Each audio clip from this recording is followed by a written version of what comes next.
Welcome to அம்மாஸ் daily சமையல். இன்றைக்கி recipe வந்து ரொம்ப ஹெல்த்தியான பொன்னாங்கண்ணி கீரை கூட்டு எப்படி பண்ணலான்னு வாங்க பார்க்கலாம். இன்றைக்கி நம்ம பொன்னாங்கண்ணி கீரை கூட்டை எவ்வளோ ஃபாஸ்ட்டாக எவ்வளோ ஈஸியாக செய்யலான்னு பார்க்க போகிறோம். ஃபர்ஸ்ட் ஒரு குக்கர் எடுத்துக்கோங்க. அதில் சிறுபருப்பு ஒரு 50 கிராம்ஸ் ஒரு 10 நிமிஷம் ஊற வச்சது நல்லா அலசி போட்டுக்கோங்க. அதோட ஒரு பச்சை மிளகாயும் போட்டுக்கோங்க. ஒரு அரை டீஸ்பூன் பெருங்காயம் போட்டுக்கோங்க.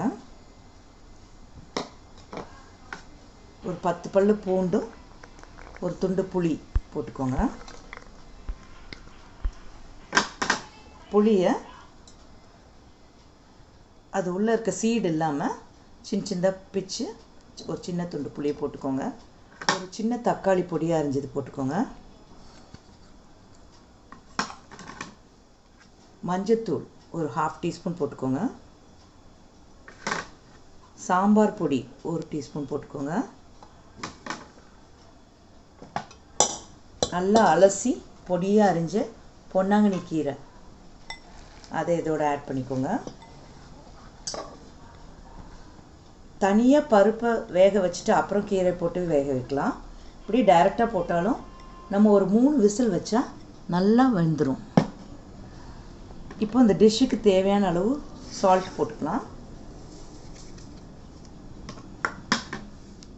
ஒரு அரை சொம்பு தண்ணி ஊற்றிக்கலாம்.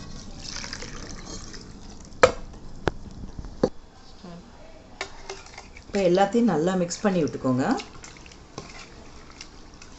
அந்த கீரை பருப்பும் வந்து தண்ணியில் நல்லா மூழ்கிற மாதிரி மிக்ஸ் பண்ணிவிட்டு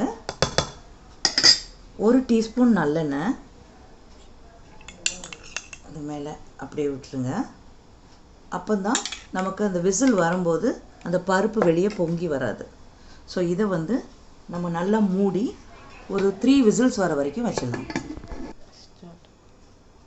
குக்கரில் நம்ம கீரையும் பருப்பும் வேக வச்சுருக்கோம். மீன்வாயில் வந்து ஒரு 4-5 சின்ன துண்டு தேங்காவை ஒரு டீஸ்பூன் சீரகம் போட்டு 1-2 தட்டி வச்சுக்கலாம். 3 விசில்ஸ்க்கு அப்புறம் நம்ம திறந்து பார்க்கலாம். இங்கே பாருங்கள் எவ்வளோ அழகாக வெந்திருக்குன்னு. அந்த கீரையும் பருப்பும் நல்லா வெந்துருச்சு. இப்போ நம்ம தாளித்து கொட்டிடலாம். தாளிக்கிறதுக்கு ஒரே ஒரு டீஸ்பூன் நல்லெண்ணெய் விட்டுக்கோங்க. அந்த எண்ணெய் நல்லா காஞ்ச உடனே கடுகு உளுந்து பருப்பு போட்டுக்கோங்க.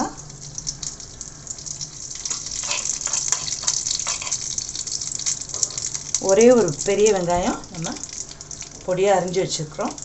அதை வந்து இதோட ஆட் பண்ணுவோம். கடுகு உளுந்து பருப்பு பொரிஞ்ச உடனே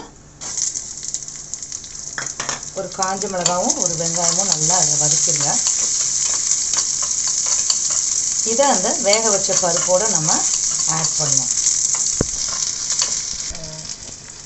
அந்த பருப்பை சிம்மாக இருக்க அடுப்பில் வச்சுட்டு இந்த தாளிச்சதை அதில் ஆட் பண்ண போகிறோம். அப்புறம் நம்ம கொஞ்சோண்டு தேங்காயும் சீரகமும் தட்டி வச்சுருந்தோம் இல்லையா, ஒரு லைட்டாக இந்த மாதிரி துருவின மாதிரி இருக்கும் இல்லையா, அதையும் ஆட் பண்ணிடுங்க. அடுப்பு சிம்லேயே இருக்கட்டும். நல்லா மிக்ஸ் பண்ணிடுங்க. டேஸ்ட் பண்ணி பார்த்து உப்பு தேவைன்னா ஆட் பண்ணிக்கோங்க. உப்பு கரெக்டாக போட்டிருக்கேன் நான். நம்மளோட சுவையான பொன்னாங்கண்ணி கீரை கூட்டு ரெடி ஆயிடுச்சு. நீங்களும் ட்ரை பண்ணி பார்த்துட்டு எப்படி இருந்ததுன்னு சொல்லுங்கள்.